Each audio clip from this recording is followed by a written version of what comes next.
देखिए, आपको ये जो हमारा ग्लोब है, इस ग्लोब को ध्यान से देखिए, कुछ आपको एक वृत्त का जैसा दिख रहा होगा, यानी कि ये एक वृत्त का जैसा आपको यहाँ पर दिख रहा होगा कि जहाँ प्रकाश है और जहाँ पर अंधकार है, तो वह वृत्त जो प्रकाश और अंधकार को अलग करता है।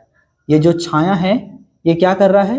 प्रकाश और अंधकार को अलग कर रहा है, इसलिए ये जो छाया है वो क्या कहलाएगा? छायावृत्त। याद रखिएगा, छायावृत्त किसे कहते हैं? जो प्रकाश और अंधकार को अलग करता है उसे क्या कहते हैं? छायावृत्त। अब ये स्थिति कौन सी है? ये जो है ना 22 दिसंबर का स्थिति है। और 22 दिसंबर के स्थिति में क्या होता है जरा सोचिए। 22 दिसंबर की स्थिति में सूर्य की जो किरणें हैं वो मकर रेखा में सीधा चमक रही है। ध्यान से देखिए, सूर्य की किरणें मकर रेखा में सीधा चमक रही है। मकर रेखा कहाँ पर है?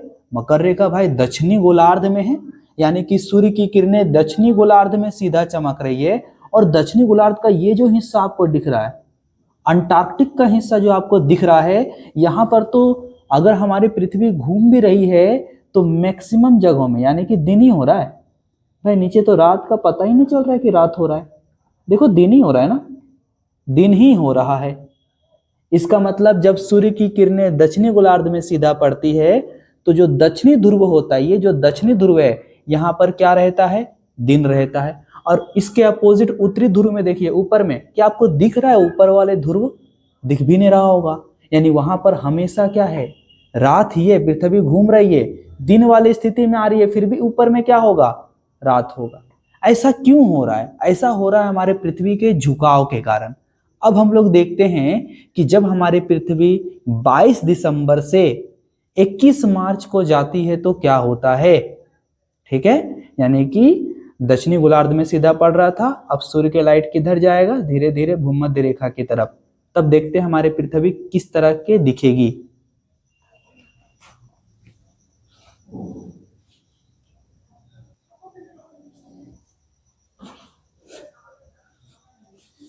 तो बच्चों, हमारी पृथ्वी घूम के आ गई ऐसे समय में जब सूर्य की किरणें जो है वो हमारे भूमध्य रेखा पर सीधा चमक रहा है। आप ये कौन सा दिन होगा? वो 22 दिसंबर था और ये होगा हमारा 21 मार्च। तो देखिए 21 मार्च की स्थिति को क्या होता है? सूर्य की किरणें एकदम भूमध्य रेखा पर सीधी चमक रही है। आप देख पा रहे होंगे, आपको उत्तरी ध्रुव भी दिख रहा होगा और दक्षिणी ध्रुव भी दिख रहा होगा।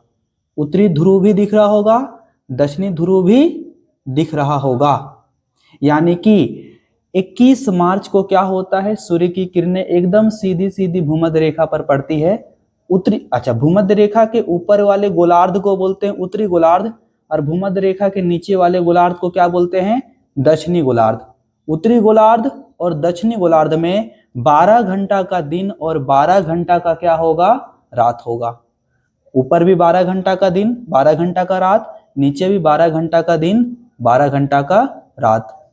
आप उसमें देख रहे थे कि यहाँ पर दिन था और ऊपर में रात था। यहाँ पर देखो, उत्तरी गोलार्ध में भी दिन रात होगा, दक्षिणी गोलार्ध में भी क्या होगा? दिन और रात। अब हम लोग आगे बढ़ते हैं, वो स्थिति में आते हैं जब 21 मार्च के बाद हमारे पृथ्वी आती है 21 जून को, तो देखते हैं क्या होगा। ठीक है, तो बच्चों देखो, ये हमारी जो पृथ्वी है वो आ गई 21 जून की स्थिति में। और देखो 21 जून की स्थिति में क्या हो रहा है? ये उत्तरी गोलार्ध, देखो आपको ये उत्तरी गोलार्ध का उत्तरी ध्रुव आपको दिख रहा होगा। ये ऊपर का जो टॉप है वो दिख रहा होगा, यानी 90 डिग्री नॉर्थ आपको दिख रहा होगा। यानी कि 21 जून को क्या होता है? सूर्य की किरणें जो है वो सीधी सीधी कहाँ पर पड़ रही है? ये सीधी सीधी कर्क रेखा में पड़ रही है। 21 जून को सूर्य की किरणें सीधी कहाँ पर पड़ रही है? कर्क रेखा में। और इसके वजह से क्या हो रहा है? ये जो उत्तरी गोलार्ध है, ये उत्तरी गोलार्ध में गर्मी का समय होगा। उत्तरी गोलार्ध में क्या होगा? गर्मी का समय। और ये ऊपर वाला हिस्सा में देखो, ये ऊपर वाले हिस्सा में 90 डिग्री उत्तरी अक्षांश में देखो, हमारी पृथ्वी अगर घूमेगी भी तो भी ये अधिकतर भाग जो है ना, वो दिन के तरफ ही रहेंगे, रात तो होगा ही नहीं। बल्कि इसके विपरीत देखो नीचे होने वाला है। नीचे आपको देखो दिख भी नहीं रहा होगा कि भाई कहाँ पर है, खोजो खोजो कहाँ पर है, दिख भी नहीं रहा। इसका मतलब कि 21 जून को क्या होती है, सूर्य की जो किरणें हैं वो सीधा सीधा कर्क रेखा में सीधा पड़ती है। उसके वजह से क्या होता है, ये जो कर्क रेखा उत्तरी गोलार्ध में है, यहाँ पर गर्मी का समय आएगा। 90 डिग्री उत्तरी अक्षांश के पास हमेशा क्या रहेगा, दिन रहेगा, और 90 डिग्री दक्षिणी अक्षांश के पास क्या हो जाएगा, रात हो जाएगा। अब देखते हैं कि हमारा 23 सितंबर को क्या होता है पृथ्वी के साथ। ये बच्चों हमारे 23 सितंबर की स्थिति है, और देखो 23 सितंबर की स्थिति में भी क्या हो रही है, जो सूर्य की किरणें हैं वह भूमध्य रेखा में सीधा पड़ रही है। अब देखो ये उत्तरी ध्रुव भी आपको दिख रहा है और ये दक्षिणी ध्रुव भी आपको दिख रहा है। ये वही होता है जो 21 मार्च को होता है। मैंने आपको 21 मार्च के बारे में बताया है। उस समय क्या होता है, भूमध्य रेखा पर सूर्य की किरणें सीधी पड़ती है।